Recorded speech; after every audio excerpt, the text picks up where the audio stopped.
It's official. The continuous voter registration exercise is suspended by INEC after 13 months.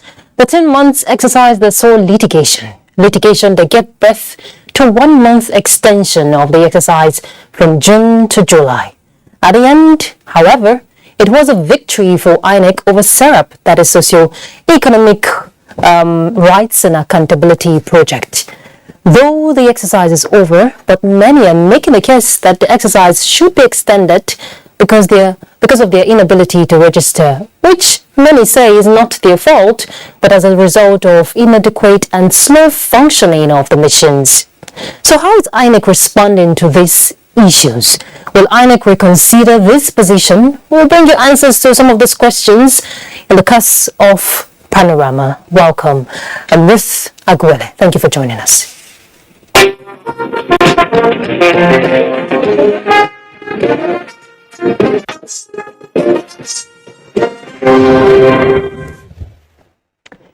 is no news that INEC has suspended the continuous voter registration exercise as of 31st July.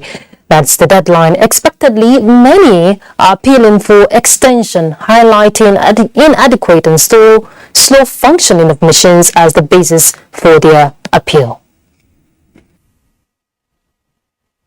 Are coming out and we are seeing that maybe the process isn't going smooth like we expected.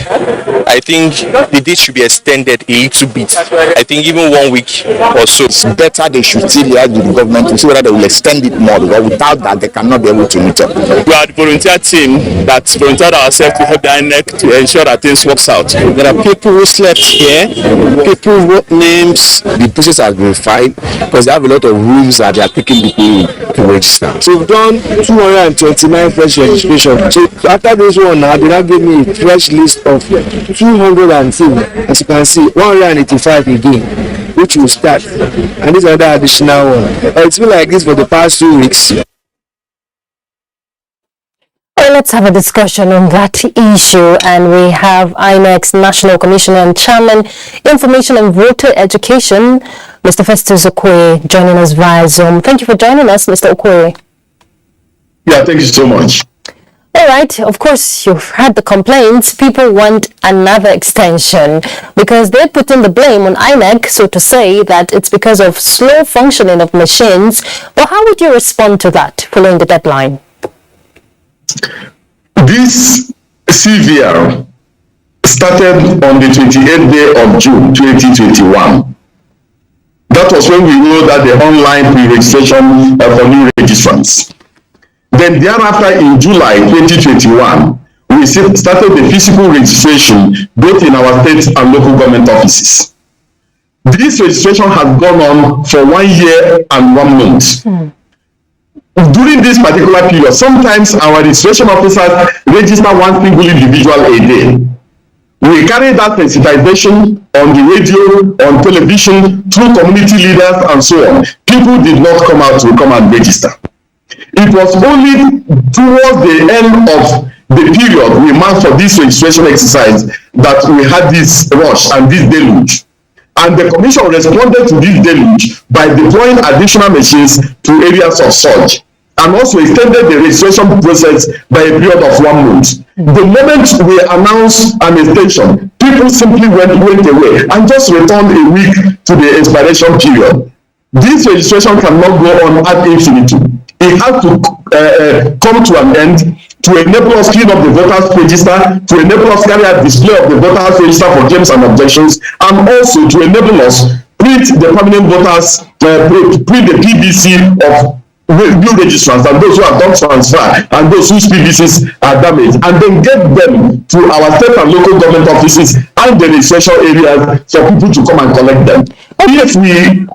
Yes. Okay, Mr. Okoye, of course we both know, and I'm sure a lot of Nigerians who were lucky, to get through the process, will understand that it's typical to get people rush, when it's close to the deadline.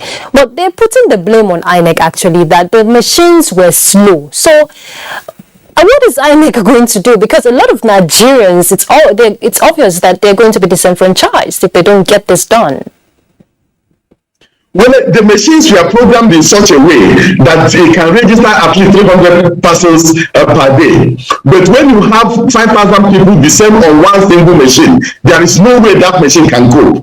And that was why we spaced this registration out for a period of 1 year to enable even 50 people stroll into a registration center and get their data captured, and then they won't have any issues. That was also why we had our own online platform through which people can carry out their pre-registration, carry out their transfers, carry out for those who have lost their PVC or whose PVCs are damaged, they can do that. But as you found that, and as we posited, when we cleaned up the voters register for the first quarter and second quarter, we found out that 46% of all those who registered were either double or multiple registrants. So there is multiple and double registration going on, and it is completely unnecessary. Some of these services, people can stay in the comfort of their homes, carry out transfer, report damaged PVC, report lost PVCs, and we'll go ahead and print new ones for them. But rather than people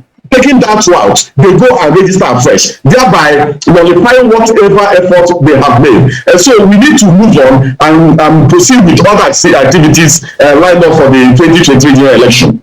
Okay, so what will be the next phase for INEC? Because some of these points you're bringing out, a lot of Nigerians don't even know that they have to do it online. Some who know can't get access or don't know how to go about it. So what is next for INEC? No. For this particular period, over 28 million Nigerians have visited our online portal to carry out one service or the other. So if people are not aware that we have these services, how come over 28 million have visited our online platforms? We have carried out sensitization on radio, on television, through community leaders. These announcements are made in churches almost on a daily or almost on a weekly basis. They are made in mosques.